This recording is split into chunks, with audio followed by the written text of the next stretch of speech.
Hello everyone, कैसे हैं आप सब। एग्ज़ाम ट्रिक्स में आपका स्वागत है। मेरा नाम महेश सोनी है और मैं आपको अभी पढ़ा रहा हूँ यूपीएससी में एक पेपर होता है CDS, chief of defence staff, जिसमें से पेपर 1 हम डिस्कस कर रहे हैं 2025 का, जो कि अप्रैल महीने में हुआ है, राइट। तो इसके मैथमेटिक्स के पेपर को मैं डिस्कस कर रहा हूँ। इसका एक लेक्चर हो चुका है। मैं कोशिश कर रहा हूँ कि थोड़ा सा आपको शार्ट में और डिटेल में दोनों में समझाऊँ, क्योंकि कई लोग ऐसे होते हैं जिन्हें शार्ट में समझ में नहीं आता तो उन्हें डिटेल में समझाना पड़ता है, राइट। तो बस उसी कड़ी में एक लेक्चर हो चुका है, मीन्स पहले 10 क्वेश्चन हो चुके हैं 1 से 10 तक। 11 से 20 तक मैं कोशिश करूँगा इस लेक्चर में समझाऊँ। ज़्यादा क्वेश्चन मैं एक ही साथ बना दूँ या 2-3 वीडियो में ख़त्म कर दूँ पूरे 100 क्वेश्चन, बट वो वीडियो थोड़ा सा लेंदी हो जाता है क्योंकि मुझे समझाना होता है। अल्टीमेटली आपके हित में मैं सोच के ये सारी चीज़ें करता हूँ कि वीडियो भी ज़्यादा लेंदी ना हो और चीज़ें भी आपको समझ में आए थोड़ा सा, राइट। तो उसी कड़ी में आगे बढ़ते हुए आज 11 से 20 तक हम क्वेश्चन करेंगे। देखो 11 नंबर क्वेश्चन क्या है। A lamp is kept on a vertical pole. एक लैंप जो है वर्टिकल पोल पर रखा गया है, खड़ा है। The height of the top of the lamp above the ground, मतलब एक तो ग्राउंड है, ग्राउंड पर एक क्या है, वर्टिकल पोल है, फिर उसके ऊपर एक लैंप रखा गया है, right. The height of the lamp above the ground is 5√3 metre, ठीक है। The perpendicular distance of the bottom of the pole, जो पोल है उसकी परपेंडिकुलर डिस्टेंस पोल की बॉटम की, from the two adjacent valve meeting perpendicularly are 0.7 and 2.5 meter. What is the distance of the top of the lamp from a corner point of the ball on the ground is? सबसे पहले तो आपको ये figure, इसका diagram समझ में आना चाहिए। देखो मैं एक एग्जांपल के लिए समझा रहा हूँ कि लेट से कि ये एक क्या है, मान लो कि ये दीवार है। अब घर है या घर है दीवार है, आप जो भी समझो, पैरेललोग्राम आप समझ लो। एक्चुअली आप अगर बनाओगे तो ऐसा भी आप बना सकते हो पैरेलल टाइप का। तो ये यहाँ पर मान लो कि लेट से ये दीवार है, ऐसी घर है, घर के अंदर ये पोल अब ऐसे खड़ा होगा तो 2D में कैसे शो होगा भाई, 2D में आप इसको ऐसा शो करोगे, ठीक है। ये मान लो ये क्या है, ये एक वर्टिकल पोल है और पोल के ऊपर, मैं पोल के ऊपर देखो बना रहा हूँ यहाँ पर एक ग्राउंड मतलब ये लैंप बना रहा हूँ, ठीक है। पोल के ऊपर लैंप बना रहा हूँ, ये वाइट कलर में ये लैंप है ये वाला, और ये वाला क्या है, पोल है, ठीक है भाई। अब देखो आपको वो दिया है कि ये जो परपेंडिकुलर डिस्टेंस है, मतलब इस पोल के ग्राउंड की, मतलब ये वर्टिकल पोल है, इस पोल की ये 4 दीवारों से बना है। तो 2 दीवारों, एक दीवार ये हो गई और एक दीवार ये हो गई, समझ आया। ये 2 दीवार हो गई जो कि vertically perpendicular distance of the bottom of the pole, bottom of the pole ये होगा, इसके distance from the two wall, two adjacent wall meeting perpendicularly. मतलब दो, ऐसा नहीं कि एक ये दीवार एक ये दीवार नहीं लोगे, एक ये दीवार एक ये दीवार नहीं लोगे, क्यों, क्योंकि बोला है कि टू एडजेसेंट वाल, मतलब कोई सी 2 एडजेसेंट वाल लोगे जो परपेंडिकुलरली मीट करती हैं, मीटिंग परपेंडिकुलरली, और 0.7 मीटर एंड 2.4 मीटर, ठीक है। What is the distance of the top of the lamp, lamp का टॉप ये है, इसकी distance from the corner point of the ball on the ground. अब इन दोनों दीवारों का कॉर्नर पॉइंट ये वाला होगा, तो आपको यहाँ से और ये डिस्टेंस फाइंड करनी है। बताओ समझ में आया क्या जो चीज़ें मैं बताया हूँ। तो अब यही चीज़ आपको लिखना है। देखो ये वाली मान लो कि लेट से कि मैं मान लेता हूँ कि ये वाली डिस्टेंस एक की 0.7 है और ये वाली डिस्टेंस 2.4 मीटर दिया है, ठीक है। समझ में आ रहा है ना, छोटे से फिगर में बना दिया हूँ आपको, उम्मीद करता हूँ कि आपको बातें समझ में आई, ठीक। अब ये 0.7 है, ये 2.4 है, तो ये देखो ये आपको पर पैरेललोग्राम दिख रहा है, बट एक्चुअल में ये स्क्वायर टाइप का या रेक्टेंगल टाइप का है। तो जब इस पर एक वर्टिकल पोल खड़ा करोगे इस बीच में कहीं भी, तो वो क्या होगा, इधर से और इधर से दोनों जगह से परपेंडिकुलर होगा। तो उसका डायगोनल जब ये वाला निकालोगे हिस्सा, मान लो ये 0.7 है और ये 2.4 है, तो ये ट्रिपलेट्स बन जाएगा। तो ये पाइथागोरस थ्योरम आप यहाँ लगाओगे, तो पाइथागोरस थ्योरम की हेल्प से 24, 7 और एक 25 होता है, ये ट्रिपलेट्स होता है, आपने पढ़ा। तो ये वाला 2.4, ये वाला 0.7, तो ये वाला 2.5 हो जाएगा। कौन सी डिस्टेंस, ये वाली डिस्टेंस, ठीक है। समझ में आया ये वाली डिस्टेंस। अब देखो भाई यहाँ से ये वाला पॉइंट है, ये वाला पॉइंट है, तो इस वाले पॉइंट से ये वाली डिस्टेंस कितनी दी है, देखो यहाँ पर ये वाली डिस्टेंस जो दी है 5/2√3। तो क्या 5/2, देखो the height of the top of the lamp, lamp का top from the ground, above the ground, इस ग्राउंड से यहाँ से ये वाली हाइट आपको दी 5/2√3। इसका मतलब क्या, आप 2.5√3 आप बता सकते हो, बताइए।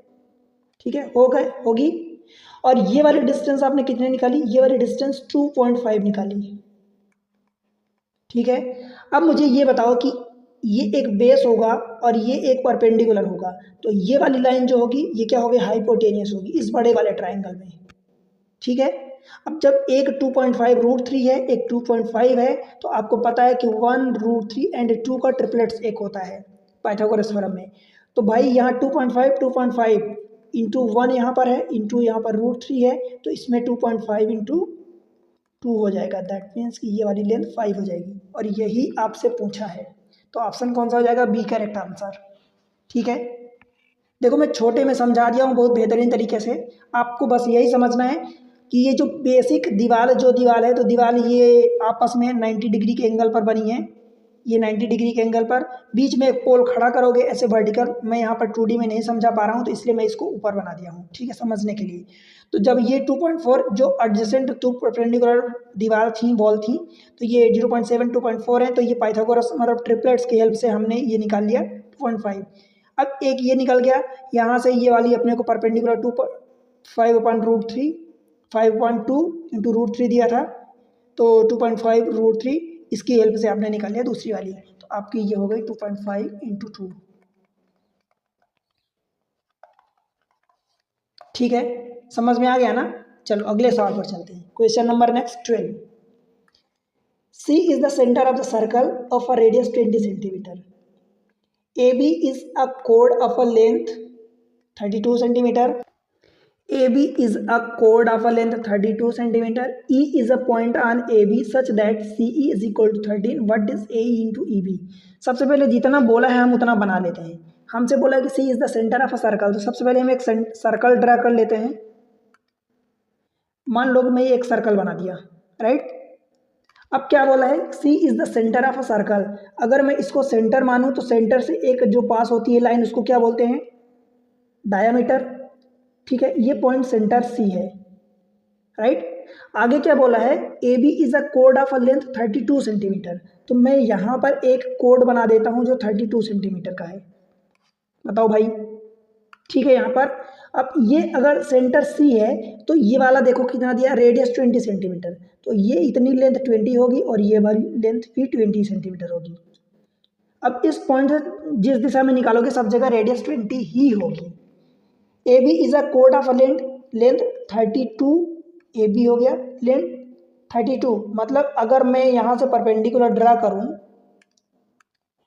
यहाँ से इस सेंटर से यहाँ इस पर, एक्चुअली सेंटर थोड़ा सा टेढ़ा इधर बना देता हूँ, ठीक है। अगर ये वाली लेंथ आपकी 32 दी है ए बी पूरा, तो ये भाई ये आधा ये इधर का 16 हो जाएगा, और कहाँ गया, ये 16 हो जाएगा, और ये आधा 16 हो जाएगा। बताओ भाई, समझ में आया क्या। E is a point on A B, A B पर एक पॉइंट ई है सच दैट, अब ई कहाँ है, ये वाला पॉइंट है कि कहीं और है, हमें देखना पड़ेगा। E is a point on A B such that C E is equal to 13, C E is equal to 13। अब सबसे पहले थोड़ा सा यहाँ पर आपको चेक करना होगा। देखो क्या चेक करना होगा भाई, मुझे पता है, आपको पता है कि ये वाली लेंथ कितनी होगी, रेडियस होगी। अगर ये 20 सेंटीमीटर है तो ये भी 20 सेंटीमीटर होगी। ये 16 है तो हम इस लेंथ को निकाल सकते हैं। मान लो इस पॉइंट को मैं डी ले लेता हूँ, ये मिडिल पॉइंट है, इसको मैं डी ले लेता हूँ। अगर ये वाली लेंथ 16 है, ये वाली लेंथ 20 है, तो क्या आप यहाँ पर पाइथागोरस थ्योरम लगा सकते हो। राइट एंगल ट्रायंगल बन रहा है, ये 90 डिग्री होगा, परपेंडिकुलर होगा इस पर। तो आपको देखो फिर से 3 4 5 का ट्रिपलेट्स नज़र आ रहा है। अब इसमें आप के लगाओगे, मतलब क्या हो जाएगा, 3K 4K 5K। 5 का देखोगे, 4 का देखो, तो 4 इंटू 5, 4 इंटू 4, तो ये वाला 4 इंटू 3 यानी ये वाला 12 हो जाएगा। समझ में आया। 5 इंटू 4 यानी ये वाला 20 दिया है, 4 इंटू 4 ये दिया है तो 3 इंटू 4 ये करोगे। समझ में आया? देखो के की वैल्यू यहाँ पर आप 4 रख दो, तो 5 इंटू 4, 4 इंटू 4 और ये 3 इंटू 4, तो ये 4 3 12 आपका निकल गया। ठीक है। E is a point on A B such that C E is equal to 12। A B में एक ई पॉइंट है such that C E is equal to 12। तो ई इस पॉइंट पर तो हो नहीं सकता, बिकॉज ये पॉइंट अगर यहाँ होता तो ये तो 12 दिया है और आपको बोला है कि is a point, E point को मैं यहाँ ले लेता हूँ। बताओ समझ में आया? E is a point on, E को मैं यहाँ पॉइंट ले लिया। बताओ भाई, अब आपको ये वाली लेंथ आपको 13 दे दिया है, ये 12 है ये 13 है, तो ये वाली लेंथ आप निकाल पाओगे 5? कैसे होगा भाई? 5 12 13 का ट्रिपलेट्स होता है, मैं आपको कई बार याद करवा चुका हूँ। अगर ये लेंथ आपको निकालनी है ये वाली तो ट्रिपलेट्स होता है, मतलब 13 का स्क्वायर, देखो हाइपोटेनस का square is equal to perpendicular का स्क्वायर प्लस बेस का स्क्वायर। हाइपोटेनस का स्क्वायर, हाइपोटेनस 13 दिया है तो 13 का square 169 is equal to perpendicular, यानी आप अगर इसको देखते हो तो ये 144 12 का स्क्वायर हो जाएगा प्लस बेस का स्क्वायर। भाई इसको 144 को माइनस करोगे 169 माइनस 124 तो 25 इज इक्वल टू बेस का स्क्वायर। इसको आप 5 का स्क्वायर लिख सकते हो, दैट मीन्स कि आप बेस इज इक्वल टू 5। ये आप कैलकुलेट करने की बजाय मैं आपको ये ट्रिपलेट्स याद करवा के रखा हूँ, इसलिए बोलता हूँ कि आपका काम बहुत आसान हो जाता है। ठीक है भाई, तो आपने ये वाली डिस्टेंस कितनी निकाल ली? 5 निकाल ली। अब आपसे जो पूछा कैलकुलेट कर लो, A E into A B, A E into A B. A E क्या हो जाएगा? देखो 16 इतना पार्ट है, 5 ये, तो ये वाला कितना हो जाएगा? 16 प्लस 5। ई बी कितना हो जाएगा? ये वाला ई है और ये वाला बी है, ये पूरा 16 है, 16 में से 5 ये वाला पार्ट हो गया, तो ये वाला कितना हो जाएगा? 16 माइनस 5। ठीक है, 16 5 21 इंटू 11, 16 माइनस 5 11 का, मैं 11 11 दूनी 22 से 23, 231 मीटर स्क्वायर अथवा स्क्वायर मीटर, 231 ऑप्शन ए। बताओ भाई समझ में आया कि नहीं आया? बताओ, ऑप्शन ए बन जाएगा। कोई दिक्कत, कुछ भी कंफ्यूजन हो रहा है तो बताओ। अगले क्वेश्चन पर चलते हैं। Question number next 3। देखो क्या बोला इसमें, inside of a ball is part of sphere. Ball मतलब यहाँ पर एक कटोरा से मतलब है, बॉल मतलब कटोरा, क्रिकेट वाली बॉल नहीं है। Inside of a ball is a part of sphere when water is put into the ball.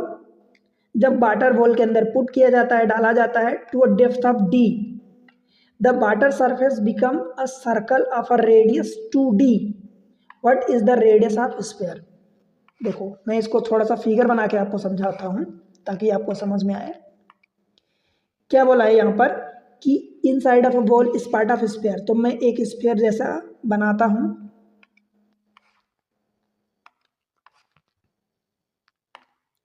एक स्फीयर जैसा, चलो ये मैं बना दिया। अब उसमें ये बोल रहा है कि देखो एक कटोरा है, तो मैं इतने पार्ट को रफ कर रहा हूँ, चलो इतने पार्ट को रफ कर दिया। यहाँ पर ये बोल रहा है inside of a ball is part of sphere, तो यहाँ पर मान लो कि एक इसके अंदर एक कटोरा है। एक्चुअली ये लाइन सीधी नहीं होगी, इसके अंदर एक कटोरा रख दिया जाता है, तो ये कटोरा कुछ ऐसे बनेगा जिसकी रेडियस और सब कुछ दिया है, डेप्थ ऑफ डी। तो मान लो कि ये सर्कल यहाँ पर बनेगा, पानी भरा जा रहा है, ये कटोरा है मान लो, ये कटोरा है। आप ऐसे अंदाज़ा लगाना कि ये कोई, ये सर्कल बनता है। अब मैं सर्कल को 2D में नहीं शो कर सकता ना, तो आपको ऐसे बनाना पड़ेगा। ठीक है, ये सर्कल है, यहाँ पर इसका सेंटर, मान लो कि ये स्फीयर जो बना था इसका सेंटर ये सी है, तो इसकी ये वाली रेडियस होगी, मान लो कि कैपिटल आर में मान लेता हूँ। ठीक है, इसके अंदर when the water is put into the ball to a depth of D, अगर यहाँ से एक डी डेप्थ तक वाटर को पुट किया जाता है, डाला जाता है डी डेप्थ तक, ये to a depth D, the water surface become circle of radius 2d, ये वाली रेडियस 2d हो जाती है। ठीक है, यही बोला है आपसे। Then what is the radius, मतलब ये आर निकालना है। तो भाई अगर ये पूरा देखो, अब ये पूरा स्फेयर है तो स्फेयर की रेडियस इधर से निकालो, इधर से निकालो, इधर से, सब जगह से बराबर होगी। तो अगर ये पूरी रेडियस आर है, इतना वाला पार्ट कितना होगा। देखो लाइन थोड़ा सा टेढ़ी हो जाती है, ये वर्टिकल, इसमें थोड़ा सा टेक्नोलॉजिकल प्रॉब्लम है। ये वाली रेडियस कितनी होगी मुझे ये बताओ, ये वाला पार्ट इतना, बिकॉज ये पूरा पार्ट, इतना वाला पार्ट, ये पूरा आपको कितना दिया है, आर है, ठीक है, आर है। तो इतना वाला पार्ट कितना होगा, ये वाला पार्ट आर माइनस डी होगा, होगा भाई, आर माइनस डी, इतना वाला पार्ट यहाँ से यहाँ तक। अब यहाँ पर आप पाइथागोरस थ्योरम आराम से लगा सकते हो। देखो हाइपोटेनस का square is equal to base का स्क्वायर परपेंडिकुलर का स्क्वायर, तो ये आर माइनस डी का स्क्वायर प्लस ये वाला रेडियस जो 2d दिया था इसका स्क्वायर। बताओ, बस इसको सॉल्व कर लो, आपका आंसर आ जाएगा। देखो R square is equal to A minus B का होल स्क्वायर बराबर ए स्क्वायर मतलब आर का स्क्वायर प्लस बी का स्क्वायर मतलब डी का स्क्वायर माइनस 2rd, और ये वाला 4d स्क्वायर हो जाएगा, 4d स्क्वायर। ये आर स्क्वायर कट जाएगा, तो देखो ये 2rd D square plus 4d square that is 5d square minus 2rd is equal to 0। 2rd को एक साइड उठा लाओ, 5d square, D D cut जाएगा, तो 2r इज इक्वल टू कितना बचेगा, 5d, 2r is equal to 5d, तो r is equal to 5d upon 2 मतलब 2.5d। बताओ भाई, यही आपसे पूछा है, आपने क्या लगाया, कुछ भी तो नहीं लगाया, 2.5d, बस वही दिया था, आपको समझना था कि एक स्फीयर दिया है जिसके अंदर एक कटोरा रखा गया है, कटोरे में अगर डी डेप्थ तक पानी भरा जाता है तो उसकी रेडियस जो सर्कल वहाँ पर बनता है, क्योंकि पानी भरोगे तो पानी एक ऊपर की जो सरफेस होगी तो वो तो सर्कल फॉर्म में ही होगी ना, सर्कुलर फॉर्म में, बिकॉज स्फीयर में भरा जा रहा है, कटोरा स्फीयर में रखा है तो सर्कुलर पार्ट में। तो बस यही आपको एक पाइथागोरस थ्योरम का रिलेशन लगाना था। ठीक है, अगले क्वेश्चन पर चलते हैं। Question number next 14। In a triangle ABC, AB is equal to 2, BC is equal to 4 centimeter and AC is equal to 3 centimeter. The bisector of angle A meet BC at D and bisector of angle B meet AD at E. What is AE ratio ED equals to? Triangle बना लेते हैं।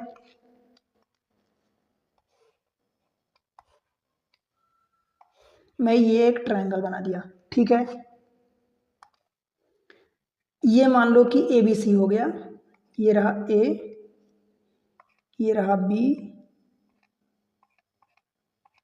और ये रहा सी, ठीक है। बोला the bisector of angle A, ये एंगल ए का bisector meet B C at D, B C at D, ये वाला पॉइंट डी हो गया, ये बाइसेक्टर हो गया एंगल ए का, ठीक है, at D and bisector of angle B meet A D at E, A D को ई पर मिलता है, ये एंगल, ये कहाँ पर मिलता है, ए डी एट ई, तो ये वाला पॉइंट ई हो गया, ठीक है। What is a ratio E D, A ratio E D आपसे ये पूछा है। मैं अगर इस चीज़ को आपको शॉर्टकट में समझाऊं, बस एक लाइन में आंसर, तो देखो ये वाला आपको कितना दिया, A B is equal to 2, B C is equal to B C, ये वाला पार्ट है तो ये वाला 4 दिया है, and A C is equal to 3। इसको जब यहाँ से आप मिलाओगे, एक ये लाइन मिला दोगे, ठीक है, ये पॉइंट ई है, ए ई अपॉन ई डी, ए ई अपॉन ई डी, ध्यान से समझना, ए ये वाला ए ही है, ये कौन से दो इसके साइड से बना है, तो ए बी और ए सी से मिल के बना है, तो A B plus A C, A B plus A C, मतलब इन दोनों साइड, ये पॉइंट ए सी जो है इसके ऊपर दो भुजाएं हैं, और ये ई डी जो है ये दो भुजाओं से मिला है, जो हमें पता है, कितना पता है, B D plus D C अथवा सी डी, तो ये दोनों, ये वाला पार्ट टोटल कितना है, देखो ये 2 + 3 और ये वाला टोटल पार्ट कितना है, B D plus D C, ये वाला 4 है, तो आपका आंसर हो जाएगा 5/4, यही आपका आंसर होगा। ठीक है, अब मैं आपको ये चीज़ें अलग अलग लिख के बता दिया हूँ कि ऊपर ये ए ही है तो इसके दोनों पार्ट की भुजाएं हमें पता है 2 + 3, और ये जो ई डी बन रहा है तो ये भुजा हमें पता है अलग अलग, तो ये मैं अलग अलग आपको समझाने के लिए लिख गया हूँ। फिलहाल 2 + 3/4 5 हो जाएगा, 5/4। ठीक है, आंसर आ जाएगा। आगे बढ़ें, 5/4 क्लियर है। ठीक है दोस्त, चलो अगला क्वेश्चन देख लेते हैं। Question number next 15।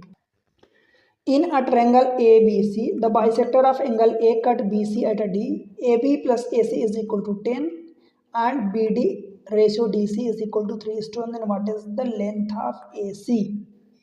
पहले तो हमें ट्रायंगल बना लेते हैं। देखो, इन अ ट्रायंगल ABC, इधर से बनाते हैं थोड़ा सा। इन अ ट्रायंगल ABC, ये ट्रायंगल ABC हो गया, ए हो गया, C, B, triangle ABC, the bisector of angle A का bisector meet BC at point D. मान लो कि ये पॉइंट डी हो गया। ठीक है,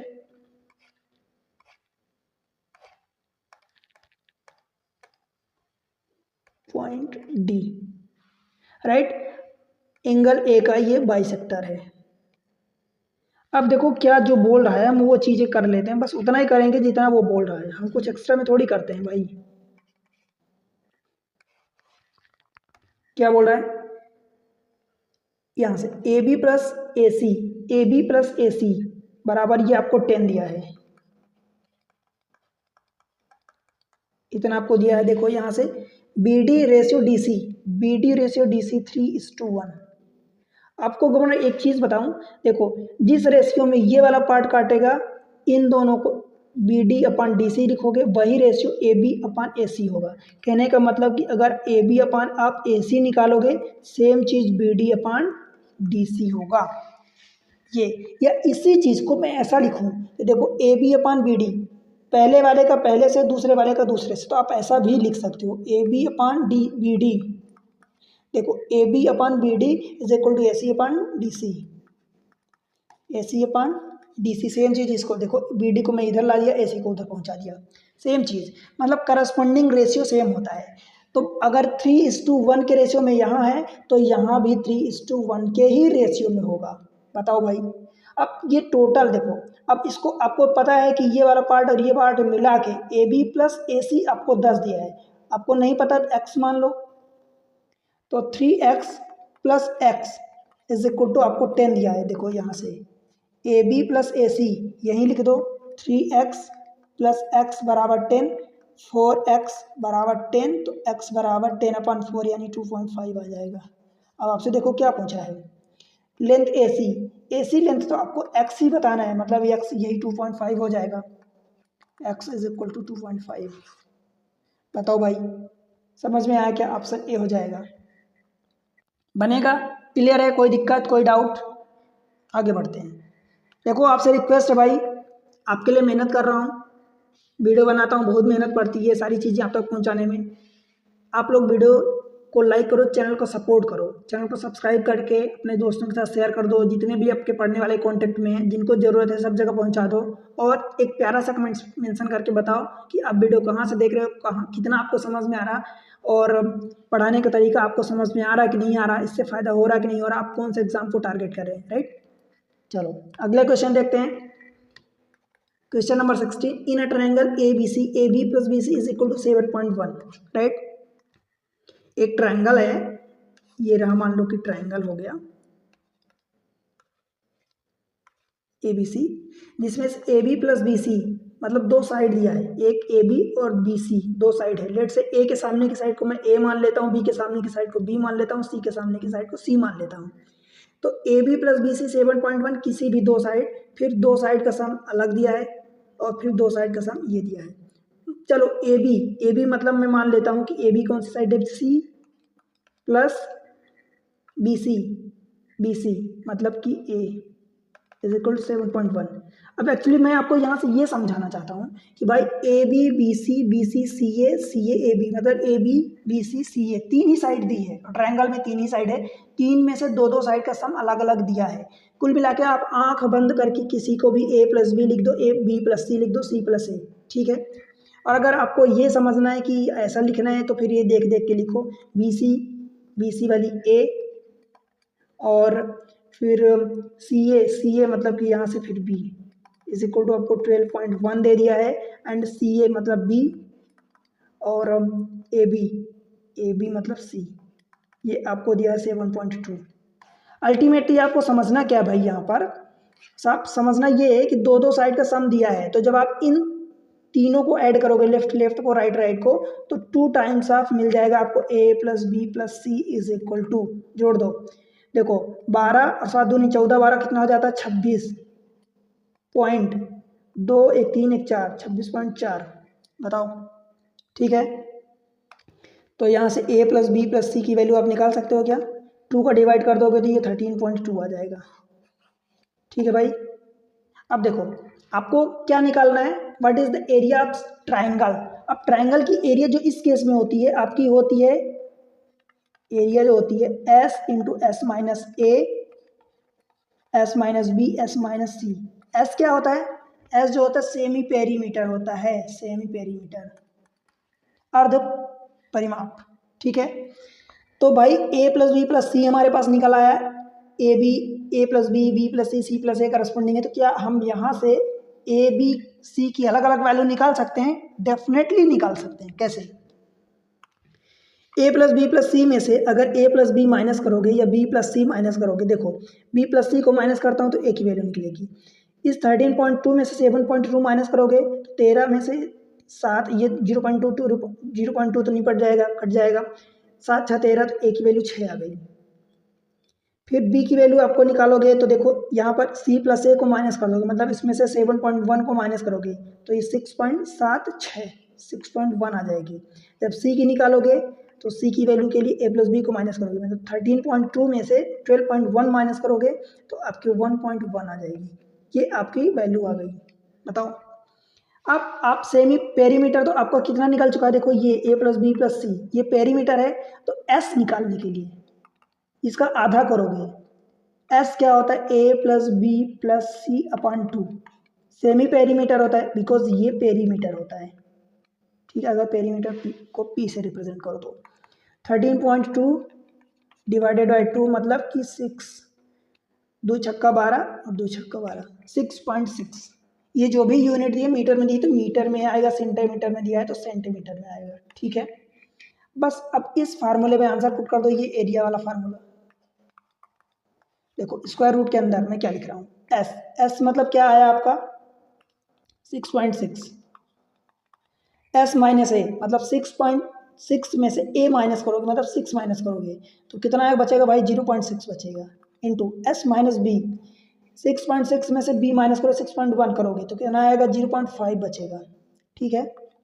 फिर एस माइनस सी, 6.6 में से 1.1 माइनस करोगे तो ये बचेगा 5.5। बताओ भाई समझ में आया क्या। अब देखो मैं क्या लिख रहा हूँ, इस 6.6 में 10 का मल्टीप्लाई करता हूँ, 10 का डिवाइड, 10 का मल्टीप्लाई 10 का डिवाइड, मैं डेसिमल को बाहर निकालता हूँ तो एक पॉइंट यहाँ से, एक पॉइंट यहाँ से, एक पॉइंट यहाँ से, एक पॉइंट यहाँ से, तो क्या 10 की पावर मैं -4 लिख दूँ क्या भाई, मतलब 10 की पावर 4 का मल्टीप्लाई किया तो ये 66 हो गया, ये 6 हो गया, ये 5 हो गया, ये 55 हो गया, और 10 की पावर मतलब कुल मिला के मैं ये कह रहा हूँ 10 की पावर -4 इंटू 10 की पावर +4, ये दोनों की वैल्यू 1 होगी, बिकॉज 10 की पावर आप 0 लिखोगे, किसी की पावर 0 मतलब 1 होता है, तो ये अपना काम बनाने के लिए मैं ऐसा कर दिया। तो 10 की पावर 4 तो मैंने मल्टीप्लाई कर दिया चारों में 10 10 का, ये मैं अलग से लिख दिया, इंटू देखो 66 को क्या मैं 6 इंटू 11 लिख दूँ, और ये 6 है ही सही, और ये वाला 5 है ही सही, ये 55 हो जाएगा, तो 55 को मैं 5 इंटू 11 लिख देता हूँ। बताओ, जब 10 पावर -4 को मैं बाहर निकालूंगा स्क्वायर रूट से तो 10 की पावर -2 निकलेगा, ठीक है भाई। क्यों, क्योंकि स्क्वायर रूट का मतलब होता है पावर 1/2। देखो 1 11 2 11, 2 11 है मतलब 11 का स्क्वायर है, तो जब इसको बाहर निकालूंगा स्क्वायर रूट से तो 1 11 निकलेगा, ठीक है। एक छः यहाँ, एक छः यहाँ, दो छः मतलब छः का स्क्वायर है तो बाहर निकालूंगा तो एक छः निकलेगा। सेम चीज़ पाँच के लिए, दो पाँच है तो एक पाँच बाहर निकलेगा। ठीक है भाई, कहाँ मिट रहा है, बस इसको सॉल्व कर लो। देखो छः पंजे 30 और 11 तीन 33, 330 इंटू 10⁻⁻2, इसका मतलब बटे 100 होता है। एक जीरो कटेगा फिर डेसिमल यहाँ, तो मतलब 3.3 आ जाएगा। ये एरिया निकाले हो तो सेंटीमीटर अगर है तो सेंटीमीटर का स्क्वायर आएगा। ठीक है, बिकॉज एरिया जो होती है हमेशा स्क्वायर में आती है, मतलब यूनिट का स्क्वायर होती है। ठीक है भाई, समझ में आया? बताओ कौन सा ऑप्शन हो जाएगा 3.3? Option D, Delhi. क्लियर हुआ? अगले क्वेश्चन पर चलते हैं, क्वेश्चन नंबर 17। क्वेश्चन नंबर जो 17 है उसमें बात कर रहा है, एक पैरेललोग्राम दिया है। The adjacent side of a parallelogram are 10 centimeter and 8 centimeter and the angle between them is 150 centimeter and 150 degree. What is the area of parallelogram? Parallelogram को हिंदी में बोलते हैं समांतर चतुर्भुज। भाई समांतर चतुर्भुज का मतलब ऐसा होता है जो पैरेलल होते हैं, ये इस टाइप से। आपको एक साइड कितनी दिया है, 8 दिया है, और एक साइड 10 दिया है, उनके बीच का एंगल 150 डिग्री दिया है। ठीक है, और जब भी एक साइड ए दी हो दूसरी साइड बी दी हो, उन्हीं के बीच का एंगल कुछ थीटा दिया हो, तो एरिया का फार्मूला पता है क्या होता है? आपकी एरिया जो होती है वो होती है ए बी साइन थीटा। अगर आपको इतना पता है तो आपका आंसर आ गया। ए बी मतलब एक साइड दी है 8, एक साइड दी है 10 into sine 150 degree. Sine 150 degree को देखो, आप मैं अगर बताऊं समझाऊं ऐसा, तो क्या आप 90 + 60 लिख सकते हो? अगर मैं एंगल आपको एज्यूम करता हूं कि आपको डायरेक्ट निकालना नहीं आता, फिलहाल मैं आपको डायरेक्ट भी बता दूंगा। ये 80 हो गया इंटू देखो साइन 90, साइन का साइन ही रहता है, और 90 + थीटा साइन अगले एंगल में साइन का कॉस हो जाएगा, तो ये cos 60 और cos 60 का मतलब साइन 30, तो 80 इंटू साइन 30 की वैल्यू कितनी होती है 1/2, मतलब ये हो जाएगा 40। बताओ भाई, आपका आंसर यही आ गया। यूनिट दी है, एरिया निकाल लो, तो जो भी यूनिट दी है, सेंटीमीटर दिया है तो सेंटीमीटर स्क्वायर हो जाएगा, मीटर दिया है तो मीटर स्क्वायर हो जाएगा। मैं आपको एक चीज़ हमेशा बताता हूँ कि जब भी कोई लेंथ निकालने की बोलता है, मतलब पेरीमीटर हो गया, सरकमफेरेंस हो गया, लेंथ हो गया, ब्रेड्थ हो गया, हाइट हो गया, रेडियस हो गया, इन सब की यूनिट जो भी यूनिट है, मीटर सेंटीमीटर क्यूब मीटर, तो यूनिट पावर 1 होता है। और जब भी एरिया निकालते हो, मतलब क्षेत्रफल हिंदी में बोलते हैं, तो इस यूनिट जो भी होती है उसकी पावर 2 होता है, मतलब 2 लेंथ का मल्टीप्लाई होता है। और जब भी आप वॉल्यूम निकालोगे, वॉल्यूम को हिंदी में आयतन बोलते हैं भाई, तो इसमें यूनिट जो भी दी हुई होती है उसकी पावर 3 होता है, क्योंकि इसमें वॉल्यूम में 3 लेंथ का, 3 डायमेंशन का मल्टीप्लाई होता है, length into breadth into height, जैसे कि LBH ए क्यूब, ठीक है, πr²h, इस टाइप से। ठीक है, अगले क्वेश्चन को देखते हैं, question number 18। The measure of angle formed by the bisector of angle A and C of the triangle ABC is 130. What is the measure of the angle B? बहुत आसान क्वेश्चन है। देखो ये दिया है एक ट्राइंगल, मान लो कि A है, B है, C है। अब वो बोल रहा है कि बाइसेक्टर ऑफ, चलो मैं मान लेता हूँ इसको B मान लेता हूँ, उल्टा हो जाएगा हमारे लिए, तो इसको A मान लेता हूँ। ठीक है, the measure of angle form by the bisector of angle A and C. ये रहा एंगल ए, एंगल ए का बाइसेक्टर इधर मिलेगा और एंगल सी का बाइसेक्टर इधर मिलेगा, दोनों जो मिलते हैं वो एंगल आपको दिया है ट्रायंगल ABC में 130 डिग्री, ये पूरा 130 है। ठीक है, और ये एंगल पता कितना होता है, ये वाला एंगल मैं इसकी बात कर रहा हूँ, ये एंगल होता है 90 प्लस ए और सी का बाइसेक्टर अगर दिया है तो जो तीसरा बच गया, कौन सा बचा, बी, मतलब इसके सामने वाला, तो B/2 इज इक्वल टू ये एंगल होता है 130। समझ आया क्या? अगर इन दो एंगल, कोई से भी दो एंगल का बाइसेक्टर दिया है तो तीसरे एंगल का आधा plus 90 degree is equal to यही वाला एंगल होता है। समझ आया? तो 90 को जब उधर माइनस करोगे तो क्या हो जाएगा, B/2 is equal to 130 minus 90 that is 40, तो B की वैल्यू हो जाएगी 40 इंटू दैट इज 80 डिग्री। बताओ भाई, ऑप्शन सी हो जाएगा करेक्ट। ठीक है, बनेगा, बताओ, आसान है, कुछ भी नहीं है। क्वेश्चन नंबर 19 देख लेते हैं, वेरी इजी क्वेश्चन। देखो कैसे करोगे, मैं एक आपको फार्मूला पहले बता दूं, लॉग कुछ भी बेस हो, बेस जो भी हो, मान लो कि मैं ई ले लेता हूं, आपको 10 ले लेता हूं, अगर ये है m plus log n, base same, चलो मैं अभी ई लेके करता हूं, बस ये कंडीशन ये है कि जो भी बेस है तो दोनों में बेस सेम होना चाहिए। इसको रीड करते हैं log N on the base E, ऐसा रीड करते हैं। इसका मतलब होता है कि जो ऊपर है लॉग बेस में वही रहेगा, जो ऊपर है उसका मल्टीप्लाई हो जाता है, log M N on the base E. अब ये एम एन एक नंबर है, एक और एक दो नंबर है, 10 नंबर होंगे तो भी सेम प्रोसेस लगेगी, 50 नंबर होंगे तो भी सेम प्रोसेस लगेगी।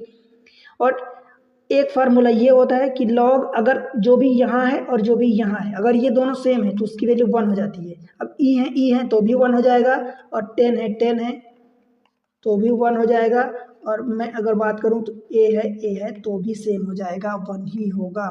ठीक है, अगर सेम हो गए तो बस यही फार्मूला इसमें यूज हुआ है। देखो log M plus log N plus log A plus log B जो भी है। अच्छा एक फार्मूला और यहाँ पर लग रहा है, लॉग एम की power N on the base जो भी लगाओगे तो ये एन साइड में आ जाता है, एन लॉग एम हो जाता है, ऑन द बेस वही रहेगा। ठीक है, समझ आया। अब देखो इसमें बात करूं तो ये क्या लिखा है, log 10 on the 2000 on the base 10 plus log 400 on the base 10 plus, अब ये 4 जो बाई साइड में आया देखो, तो इसको मैं आगे ले जाऊंगा तो ये पावर में पहुंच जाएगा, तो 25 की पावर 4 हो जाएगा ऑन द बेस 10। सेम चीज आगे वाले के लिए, ये 5 है तो उधर पावर में पहुंच जाएगा, तो log 20 की पावर 5 ऑन द बेस 10। बताओ, ठीक है। अब log A plus B log B plus log C plus log D अथवा log M plus log N बराबर इन सबका मल्टीप्लाई हो जाएगा, और ऑन द बेस में जो है वही रहेगा। तो मल्टीप्लाई में 2000 इंटू 400 इंटू 25 का पावर 4 इंटू 20 की पावर 5। बस अब इसको जितना जल्दी सॉल्व कर लो, मुझे तो आपको समझाना है तो एक एक चीज़ें समझा रहा हूँ, मुझे कुछ करना होता तो मैं ये सब नहीं करता।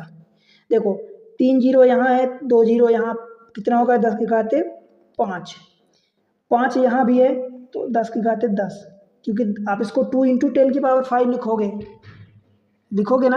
अब जो इसके अलावा बचे 2 इंटू 4 मतलब 2 की घाते 3, इसको 5 की घाते 5 का स्क्वायर लिखोगे तो 5 की घाते 8 आप लिख सकते हो इसको, और इसमें 2 की घाते 5 ये बचा था। 2 इंटू देखो 20 लिखा है तो 2 इंटू 10 टोटल पावर 5, तो 10 की पावर 5 2 की पावर 5, तो 10 की पावर 5 मैं यहाँ ऐड कर दिया था, 2 की पावर 5 ये हो गया। लॉग ऑन द बेस 10 में देखो 10 की पावर 5 5 10, और देखो 5 की 2 की पावर देखो यहाँ पर कितनी है, 2 की पावर 3 और 2 की पावर 5, तो 2 की पावर कितनी हो गई 8 हो गई। 10 की, एक सेकेंड, ये रहा 10 की पावर 10, 2 इंटू 5 मतलब 2 की पावर कितनी देखो 3 और 5 8, 5 की पावर 8, 2 इंटू, आप इस चीज़ को ऐसा लिख सकते हो 2 इंटू 5 टोटल की पावर 8, तो ये दोनों को मिला के कितना हो जाएगा 10 की पावर 8 हो जाएगा। तो अल्टीमेटली देखो 10 की पावर यहाँ द बेस 10 है, 10 की पावर 10 और 8 18, जब भी आधार समान होता है तो घातें आपस में जुड़ जाती हैं, मीन्स बेस जब सेम होता है तो पावर एड ऑन हो जाती है। अब यही जो 18 का फार्मूला हमने लगाया था कि पावर अगर जो भी है तो उसको हम साइड में लाते हैं, तो जब मैं इस चीज़ को देखो 18 को बाहर लाऊंगा तो 18 लॉग 10 ऑन द बेस 10 हो जाएगा। अब ये दोनों सेम हो गए तो ये 1 हो जाएगा, तो 18 इंटू 1 दैट इज 18। ठीक है भाई, बन जाएगा। तो ये आपका ऑप्शन सी हो गया करेक्ट। बताओ कोई दिक्कत कहीं भी आपको लग रहा है कि डिफ़िकल्ट है कंफ्यूजिंग है तो बताओ, एकदम मैं कोशिश कर रहा हूँ कि आसान भाषा में समझाऊँ ताकि आपको बढ़िया से समझ में आए। ये वाला क्वेश्चन है देखो, if this much is equal to 1 then what is x equal to, मतलब ये वैल्यू x की दी है, 0 होगा तो 1 होगा तो 100 होगा 10 होगा 100 होगा जो भी होगा, ये x की वैल्यू दी है, तो क्यों ना मैं x की वैल्यू एज्यूम करके चलूँ। x की वैल्यू मान लो कि अगर मैं x की वैल्यू 0 पुट करता हूँ तो क्या इस चीज़ की वैल्यू 1 आ रही है? अगर इस चीज़ की वैल्यू लेफ्ट हैंड साइड की वैल्यू राइट हैंड साइड यानी 1 के बराबर आती है तो हमारा x का यही आंसर हो जाएगा। अगर नहीं आती तो 1 चेक करेंगे। पर मैं इसको क्यों जीरो को पहले क्यों चेक कर रहा हूँ? देखो मेरा फंडा ये है चेक करने का कि भाई यहाँ पर देखो 4 की पावर x दिया है, अगर 4 की पावर में जीरो रखूंगा, अगर 4 रखूंगा, मान लो बाय द वे मैं 4 की पावर 4 रखता हूँ, तो 4 की पावर 4 256 आएगा, मतलब कुछ समथिंग ऑड फिगर आएगा। जब इसमें से मैं इसको माइनस करूंगा तो कुछ एक रेंडम अलग नंबर आएगा। मैं 1 क्यों रखा? क्योंकि अगर मैं 4 की पावर 0 रखूंगा तो उसकी वैल्यू 1 आएगी। अब इस बड़े नंबर में देखो लास्ट में 1 है, तो मतलब 1 माइनस हो जाएगा, तो कुल मिला के ये बड़ा नंबर 10 की पावर में बचेगा, जो भी बचेगा। तो हमारा काम आसान हो जाएगा बिकॉज यहाँ 10 की बेस में है। ठीक है, इसलिए मैं x की पावर x बराबर 0 लेके चेक कर रहा हूँ। अगर ये हमारा लेफ्ट हैंड साइड को लेके चलता हूँ, राइट हैंड साइड यानी 1 के इक्वल आ जाता है, दैट मीन्स यही हमारा आंसर होगा। हम टिक करके आगे बढ़ेंगे। ठीक, देखो लेफ्ट हैंड साइड में देखो क्या दिया है, log ऑन द बेस 10, ये कितना दिया है 1 1 2 3 4 4 0 1, और ये 4 की पावर 0 मतलब ये 1 हो जाएगा, और डिवाइडेड बाय 5 और -1 यही होगा log 10। अब 1 माइनस करोगे तो देखो कितना हो जाएगा 1 2 3 4, तो ये 10 की घात 5 हो जाएगा, बिकॉज एक जीरो इसको इस जगह भी आएगा ना, तो 10 की घात 5 और बटे 4। बताओ भाई। अच्छा एक गलती हुई है, देखो क्या गलती हुई, आप लोग पकड़ा करो भाई, पेपर आपको देना है ना। देखो यहाँ पर हम x की वैल्यू 0 लेके चले थे, तो ये 1 कहाँ से होगा, x की वैल्यू 0 होगी ना, तो ये जब 0 होगा तो ये कितना हो जाएगा 5 हो जाएगा, तो इसकी जगह टोटल 5 हो जाएगा। ठीक है, सही है। अब ये 10 की घात 5, ये 5 बाहर निकलेगा जो अभी हमने फार्मूला लगाया था, log 10 on the base 10 divided by 5, इसकी वैल्यू 1 हो जाएगी, दैट मीन्स कि 5 इंटू 1 डिवाइडेड बाई 5 मतलब 5 कम 5 बटे 5 मतलब 1 बराबर राइट हैंड साइड। देखो हमें 1 ही प्रूव करना था, दिया था, मतलब ये आ गया, दैट मीन्स हमारा यही करेक्ट आंसर होगा, ऑप्शन ए। ठीक है भाई, बताओ। तो इस तरीके से देखो एग्जाम टेक्स्ट पर मैं आपको सारी चीज़ें प्रोवाइड करता हूँ। मैथमेटिक्स की पूरी मैथमेटिक्स की मैं वीडियो अपलोड कर दिया हूँ, सेपरेट प्लेलिस्ट बनी है, आपको चैप्टर वाइज प्लेलिस्ट बना दिया हूँ। रीजनिंग भी अवेलेबल है, आप किसी भी एग्ज़ाम की तैयारी कर रहे हैं आपको सारी चीज़ें एकदम बेसिक से हाई लेवल तक चीज़ें मैं सिखाया हूँ।